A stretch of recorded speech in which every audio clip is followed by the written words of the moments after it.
हे बघा, हा बाजार घेऊन आली मी. काय आणलं? शेपूची जुडी आणली आहे. हे ग पिल्लू, शेपूची जुडी दाखव. हां, ही शेपूची जुडी आणली मी. 20 रुपयाला एक आहे शेपूची जुडी. आणि मेथीची जुडी आणली एक 20 रुपयाला. हे बघा, हा खाऊ आहे. 2 जुड्या आणल्या.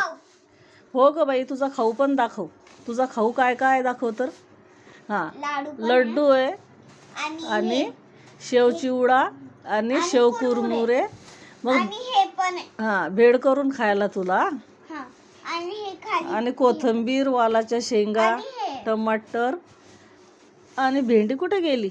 ही आहे भेंडी बघ. हे बघा. हा, त्या घसने आणल्या बेटा मी.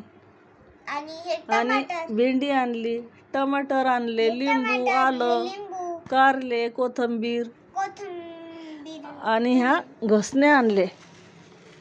ह्या घसण्या संपल्या होत्या ना, ताराच्या घसण्या आहेत.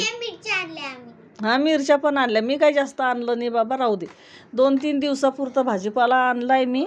फ्रीजमध्ये ठेवून पण तो ना एवढा काही खास लागत नाही. फ्रीजमधला पण भाजीपाला सगळा पीस होऊन जातो आणि बेचव लागतो. त्यापेक्षा रोज भाजीपाला आहे आमच्या गावामध्ये. जेव्हा लागलं तेव्हा घेऊन यायचं, आहे ना पिल्लू? हां, आणून फ्रीजमध्ये ठेवल्यावर तो पण बेचव लागतो ना. मग आपण आहे एवढा संपला 2-3 दिवस का, मग आपण आपल्या गावातल्या बाजारातून घेऊन येऊ. ह्या आठवड्या बाजारातला भाजीपाला आहे. हां, टमाटर. हा टमाटर आणि हा लिंबू. बाय काका मावशी.